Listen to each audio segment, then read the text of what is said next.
Yo, this is Xist.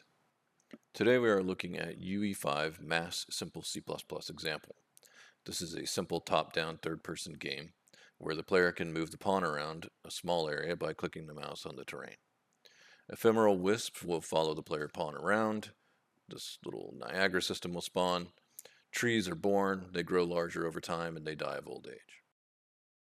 This black area here under Quinn is a render target, and these mass entities exist in the world only as tiles drawn on this render target. The green tiles are trees, and the yellow tiles under Quinn are the wisps. This sample conceptualizes a game entity registry. This provides game thread events which broadcast mass create and destroy operations for entities which we've marked as being relevant to the registry. Entities can optionally be assigned metadata, like a meta type. Here we have trees and wisps. We demonstrate some methods to create and destroy mass entities, to read and write mass entity fragment data, and to safely receive data ingress from multi-threaded mass processors. Here in Windows, I'm just going to use PowerShell to clone this repository, and we're going to speed that up just a little bit so you don't have to watch all of that. Then we're going to open Writer. We're going to have a brand new fresh clone with Writer. This is what it's going to look like when it opens up for you. Again, I'm going to speed some of this up because this can take a little while. Once Writer is open, go ahead and install Writer Link into the game.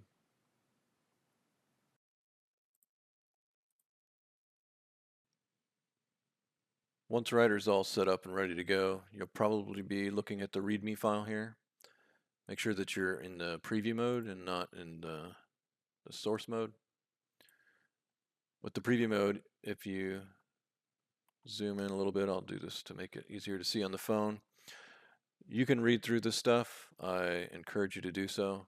This is going to change over time, so I'm not going to go through it in a lot of detail here other than just big picture.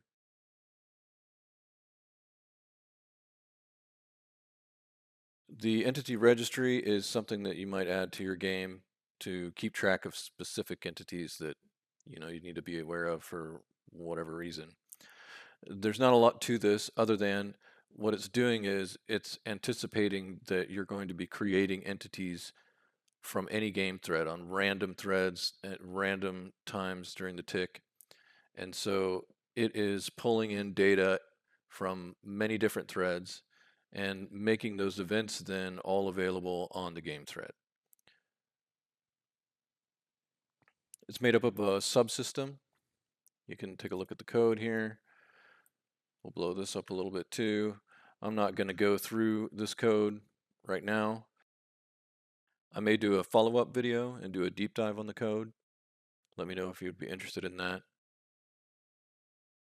The registry processors then, again, these are running on any thread, so we have the entity created and entity destroyed processors. Just take a quick peek at that. Throughout this entire document, if you want to know what is the meta type, you can just click on that and there you go. So it should be very easy, hopefully, to go through and look at whatever might be interesting to you. For the listeners, we have here an abstract base class. It's got these pure virtual methods here. And then we also have an actual implementation. This is what it looks like in the engine.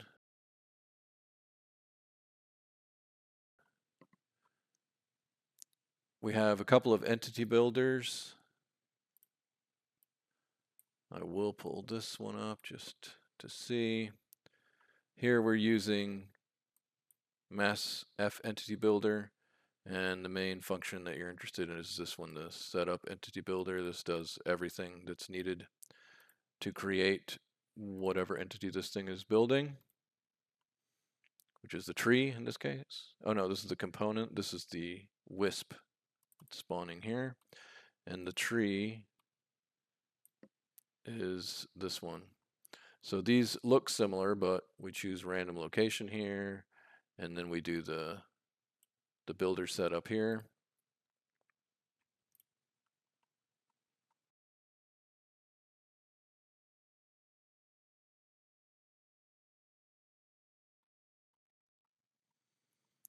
Entity attributes has a processor.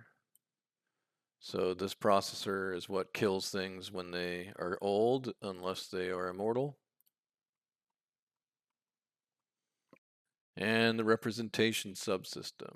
Okay, so there's first of all the processor.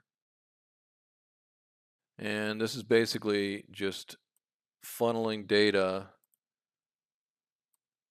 from multiple threads into the subsystem.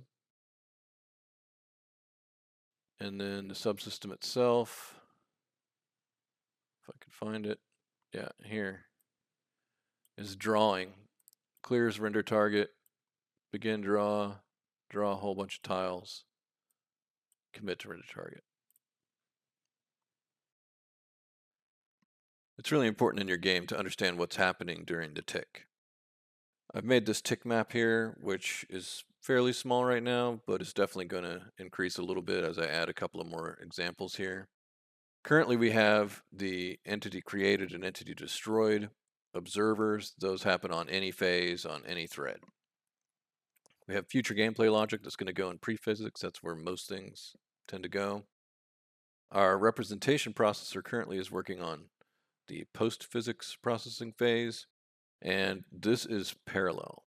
And our lifespan enforcer also is parallel, but this one's running on frame end, which is the very last part of the tick.